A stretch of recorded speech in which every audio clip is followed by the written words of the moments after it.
como lo prometido es deuda, acá les traigo el video completo sobre Caral y los complejos arqueológicos que vienen a complementar la información sobre una de las civilizaciones más antiguas de América.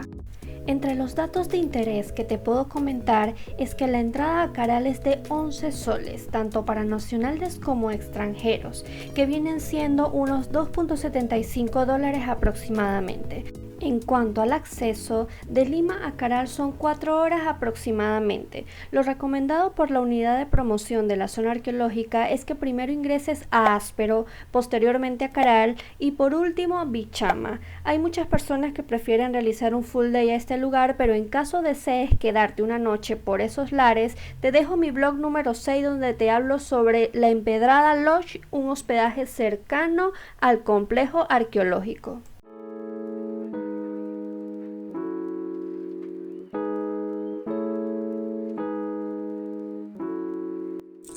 No hay muchas plantas, pero de esta flor del algodón.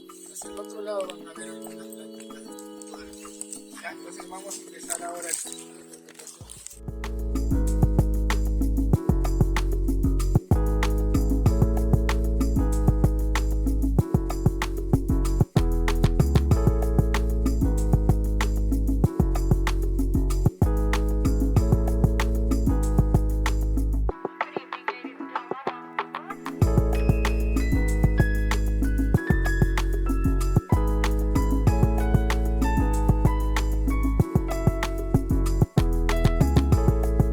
Encontrado como pesas, mates de calabaza, moluscos, las vértebras de los distintos pescados que ellos han consumido y comercializado, pero el pescado que mayormente se comercializó aquí fue la anchoveta seca, salada y salada.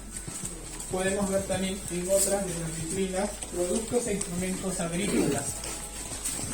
Estamos observando aquí las variedades de algodón de color natural. Podemos ver ahí 3 variedades, ¿cierto? Afuera hemos visto una variedad, pero todavía no observaron el tipo de color en sí, que sería el medio pardo que estamos observando en esta vitrina. También tenemos productos de otras regiones. Aquí observamos el Spondylus. Este es el producto que es proveniente del Ecuador.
A llegar a las cocinas del sector I1, que es el sector cerca de almacenes, y van a ver que estas cocinas están orientadas hacia el norte.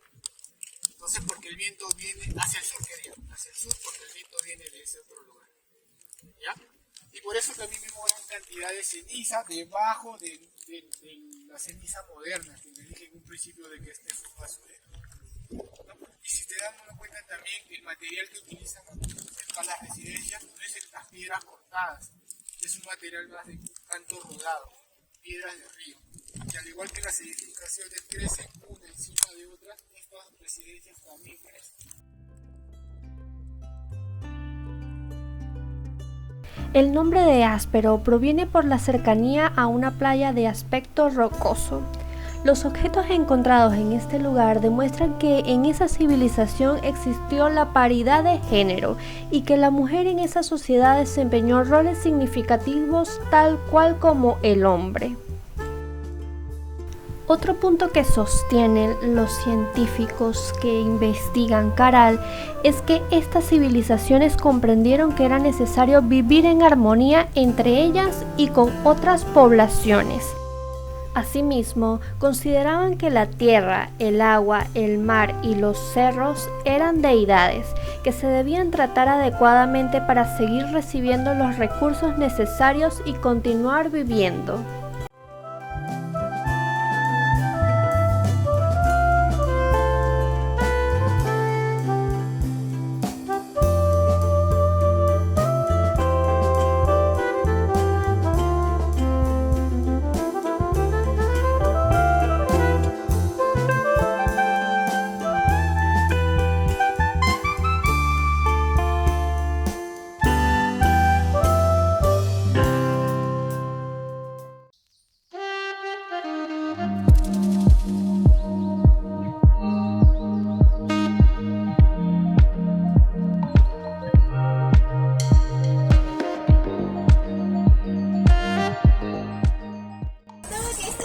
Que también funciona mucho para que las personas, previo al recorrido dentro del circuito, tengan conocimiento acerca de la trascendencia cultural, ¿no? Tanto a nivel mundial como aquí en el Perú, porque sabemos que Caral removió el esquema cultural a nivel mundial, pero también aquí en nuestro país, posicionándose como la primera.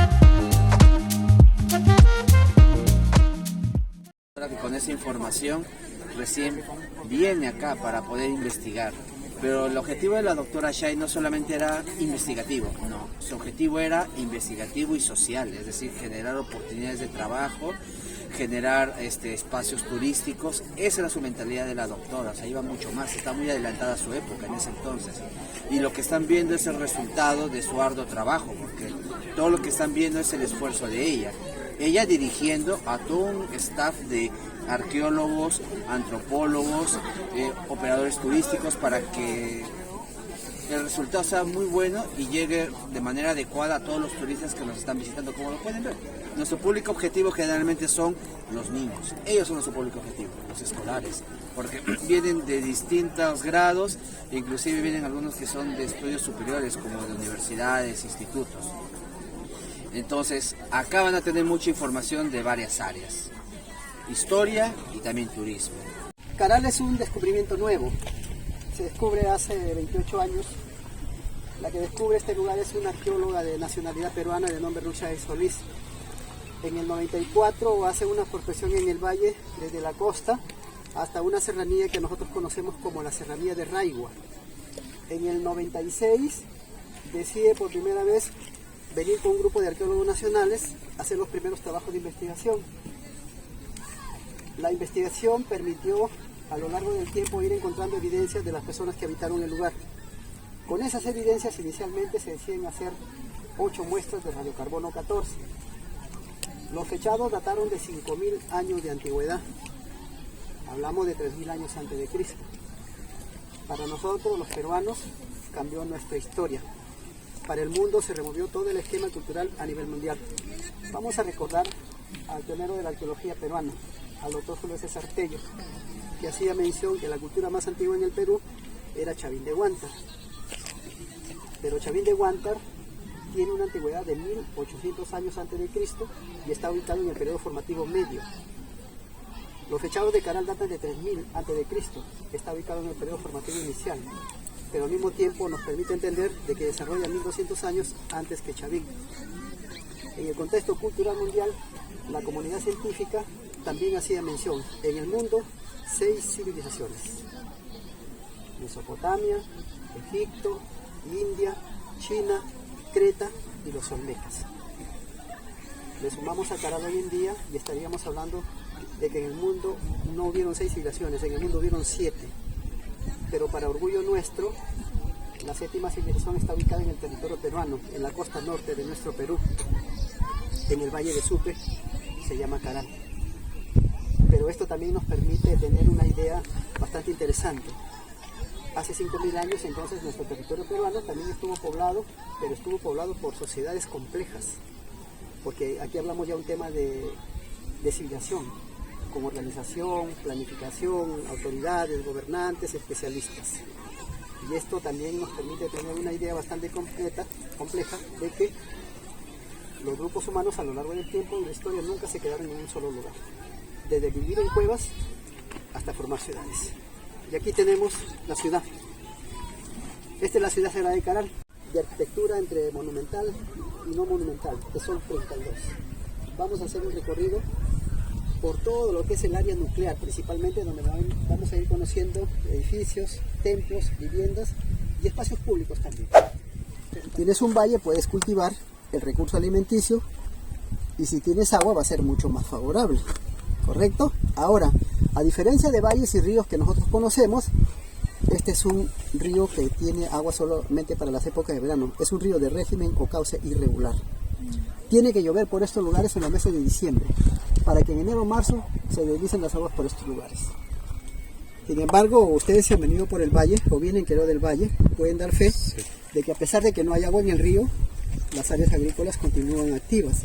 Y eso es porque quedan remanentes, a lo que nosotros llamamos comúnmente el agua de los filtros, el agua de los juquios. Es que debajo de donde nosotros estamos pues hay una corriente de agua que proviene de la napa freática y siempre va a haber agua, pero en pequeñas escalas. Aquí desarrolló toda una civilización, 25 sitios arqueológicos a lo largo del valle, que nos permite tener una idea de que hace 5.000 años no solamente fue Caral, sino que hubieron 25 sitios arqueológicos. Pero ¿por qué se decide excavar este lugar?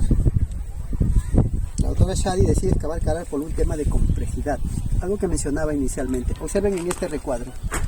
Esta es la ciudad que abarca las 68 hectáreas.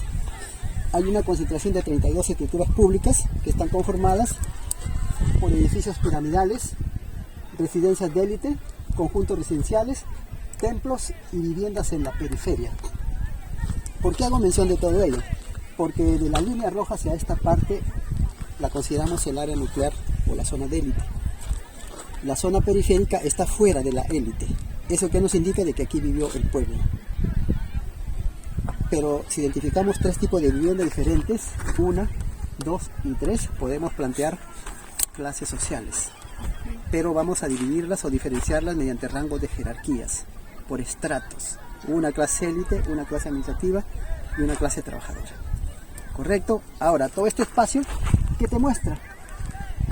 Mucho orden. Y como indicador, este fue un espacio que se planificó. Y si hubo planificación, definitivamente, estamos ante una sociedad que tiene autoridades, gobernantes y grupos especializados, porque para que construyas esto necesitaste de mucha gente. Entonces, si hay bastante gente, agrupas, organizas y cada uno va a realizar una actividad distinta.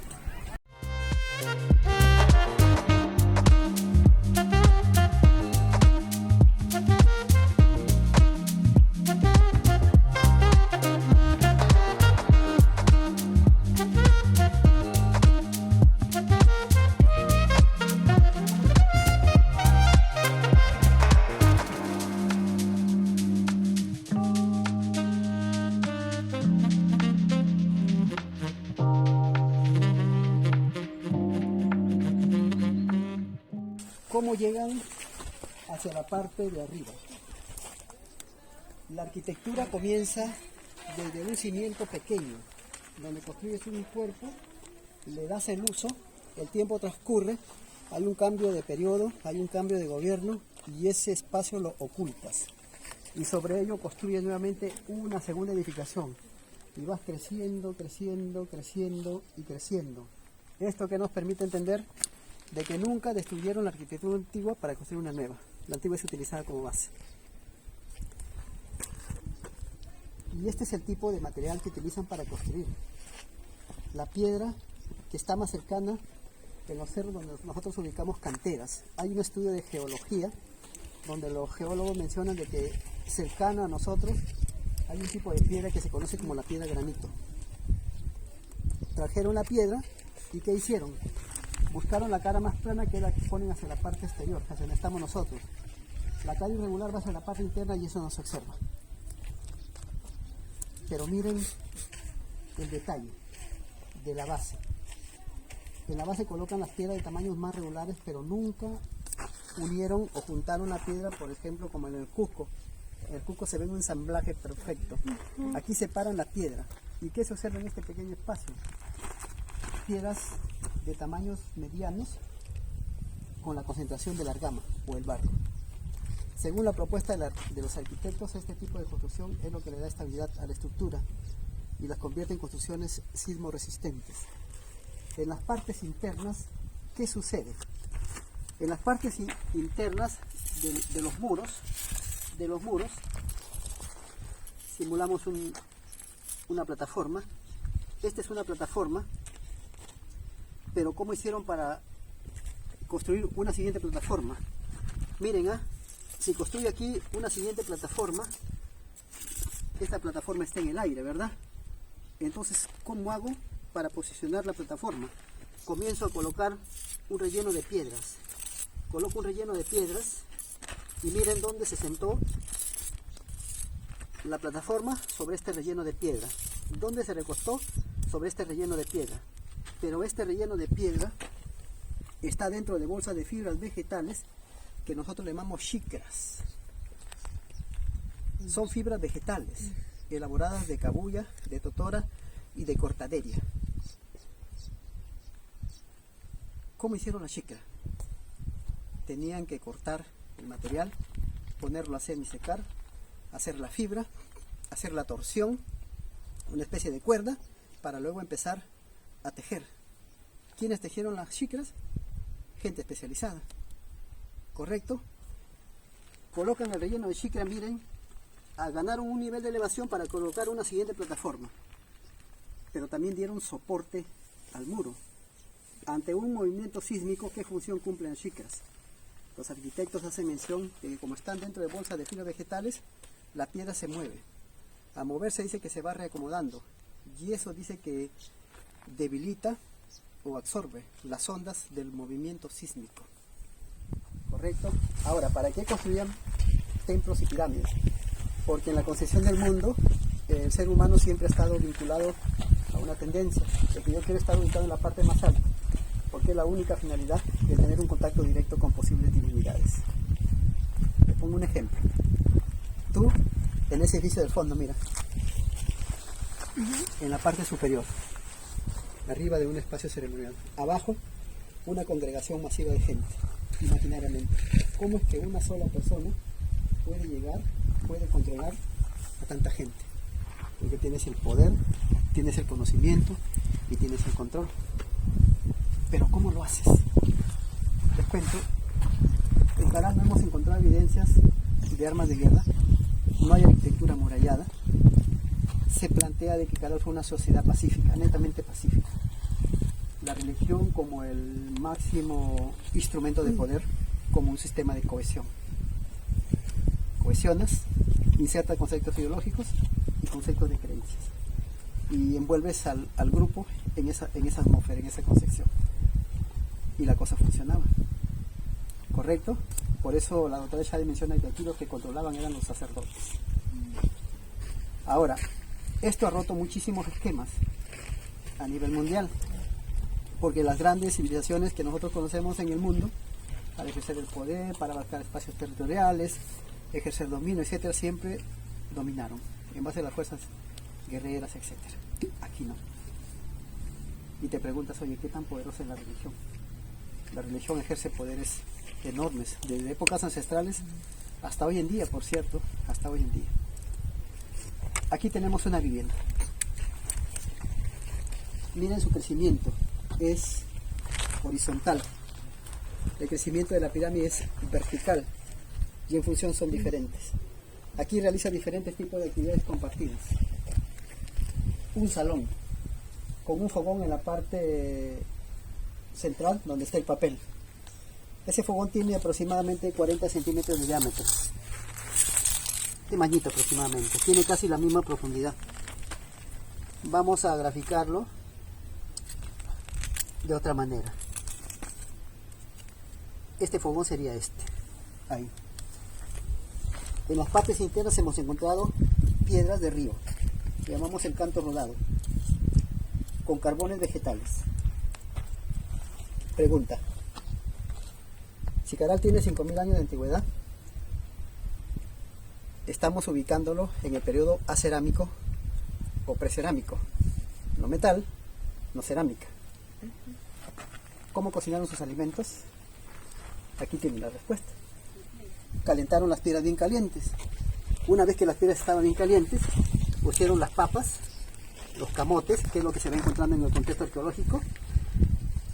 Probablemente los pescados, si hay también por ahí los maíces, los choclos, los cubrieron con muchas hojas y obtuvieron alimentos asados. Hablamos de una posible pachamanca. Hemos encontrado, sí, hemos encontrado camotillos. No le llamamos camote, son camotes. Le llamamos camotillos porque son pequeños. Hermanos, hemos encontrado cáscara de pacay. Pero hoy en día si te vas al mercado y te compras un pacay, son de este tamaño los pacay, hasta más grandes. Los pacay que nosotros hemos encontrado aquí son de este tamañito, casi de 18 o 20 centímetros, un pacaycito. Las guayabas que hemos encontrado son pequeñitas, abundante semilla de guayaba, pepas de lugma. Hemos encontrado cáscara de maní, de ají. Es increíble. Está bien intercambio, como lo decían. Definitivamente que hemos encontrado una gran variedad de productos de otro lugar, de costa, sierra, selva y hasta del norte del Ecuador. Hemos encontrado bastante Spondylus y sabemos de que el Spondylus es una concha marina que viene de aguas tropicales, su origen es el Ecuador. Siendo la primera civilización de esta parte del mundo y sobre todo en el Perú, podemos decir que brindó las bases para el resto de sociedad que se desarrollaron acá, pero algo ocurrió que solamente pudieron permanecer en este lugar 1800 años antes de Cristo, y el siguiente lugar podría tener la respuesta.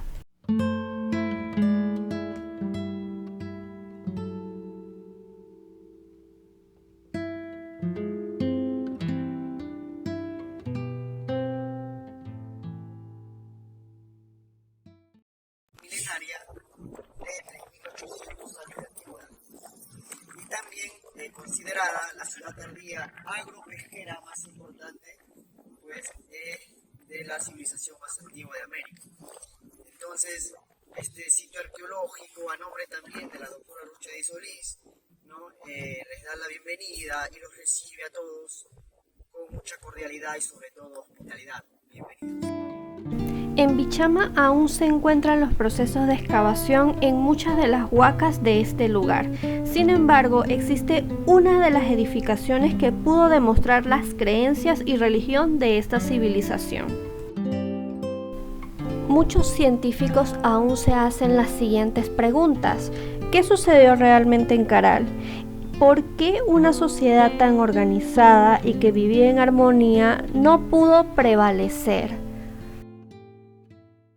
Sabe dónde enterraban a su gente, ¿no? Igual como en Caral, miren, Caral tiene 1200 años de funcionamiento, la ciudad de Caral ha funcionado 1200 años y no se sabe dónde enterraban a sus poblaciones, no se sabe.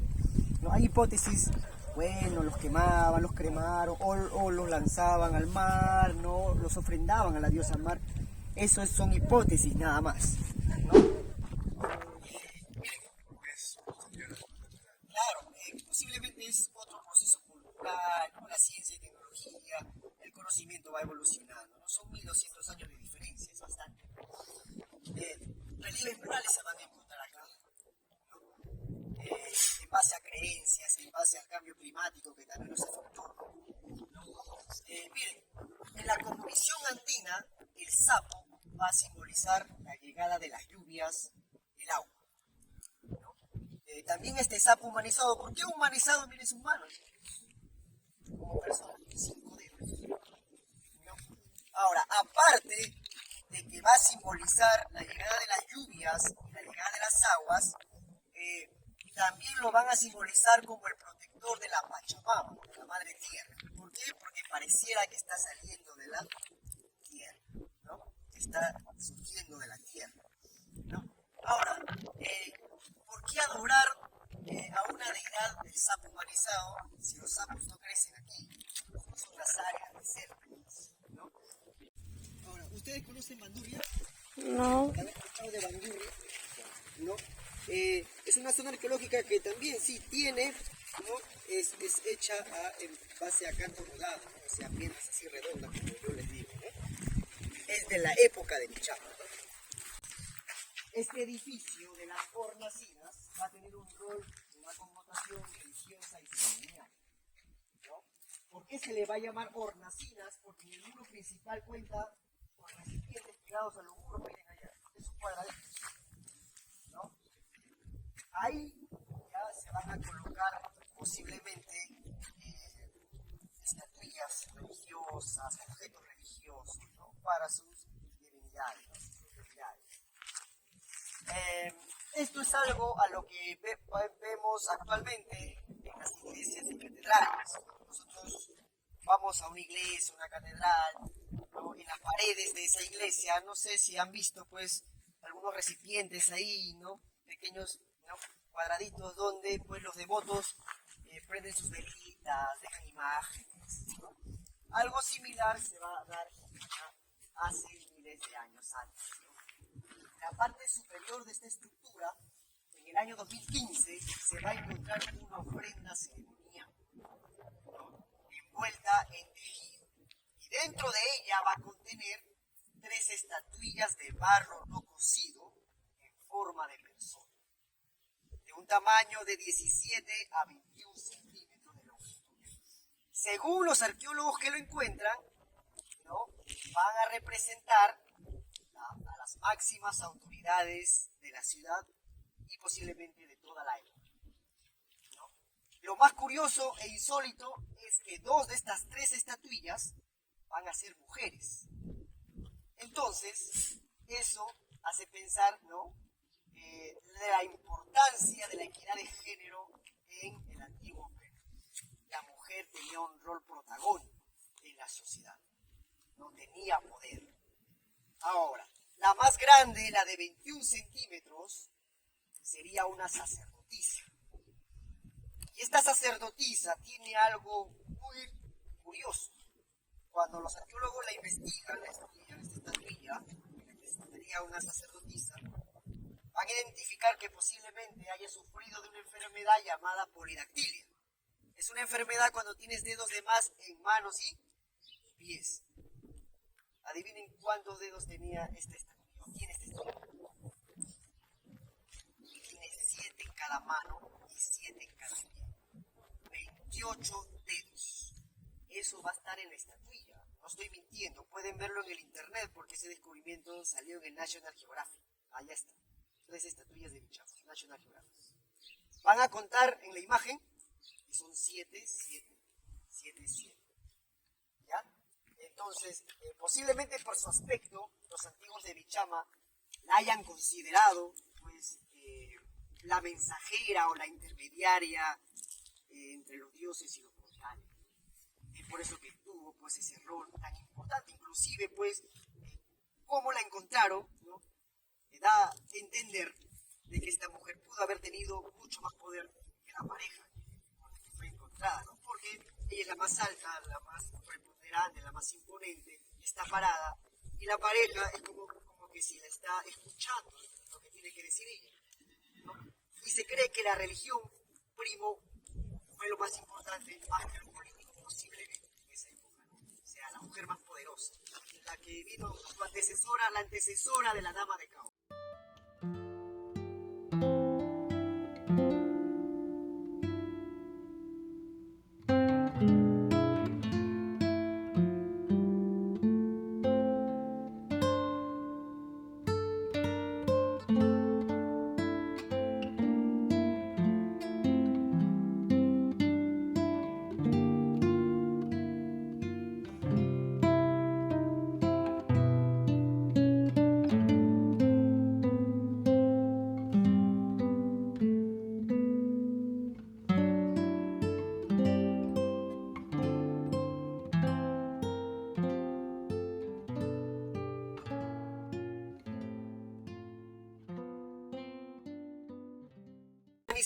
Va a simbolizar, aparte del agua y de la lluvia, la abundancia y la prosperidad. Y este que va a simbolizar todo lo contrario, ¿no? Porque aquí miren la sequía, el cambio climático, pues ya lo golpeó, nos azotó, y vamos a ver las consecuencias en los rasgos cadavéricos y de desnutrición de las poblaciones. Miren sus costillas sobresalientes. lápidas son rostros moribundos por la falta de alimentos, por la falta de agua. ¿No? Los dos salones, el salón del sapo humanizado y el salón ceremonial de los relieves. Sigamos avanzando, sigamos avanzando. ¿Listo? Miren abajo.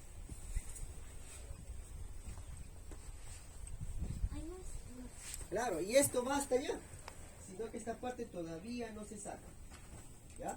Es de largo. Miren, lógicamente los arqueólogos comenzaron ya a excavar desde la cima porque todo esto era un cerro, estaba tapado por la tierra, parecía un cerro esto de acá, ¿ya? Entonces, lógicamente comenzaron desde arriba, desde la punta, y es ahí donde hallaron al sapo humanizado. Limpiaron toda la cima. Y todo esto era una plataforma, como un salón. Esto no estaba. O sea, estaba así, todo uno solo. Esto es parte de un salón y esto es parte del mismo salón. Ya, todo era uno solo. Es por eso que se le denominó Salón Ceremonial del Sapo Humanizado. Luego, se dieron con la sorpresa que había otra etapa, otro periodo debajo. Así que tuvieron que romper parte de la estructura, miren, esto lo han roto, ¿ya? Para que se pueda observar esto. Han sacado bastante relleno constructivo, bastante tierra, bastantes cenizas, inclusive las cenizas se ha impregnado aquí, que parece que estuviera pintado, ¿no? Tanto Áspero como Bichama han sido lugares recuperados con arduo trabajo de la población y de los trabajadores de la zona de Caral, ya que en su momento no se valoró y protegió los vestigios de esta zona y los convirtieron en vertederos de basura. Como has visto en mis videos anteriores, esto parece una constante en el Perú y debemos impedir que vuelva a ocurrir. Valorar y cuidar el patrimonio es vital para que las siguientes generaciones puedan disfrutar de estos sitios arqueológicos.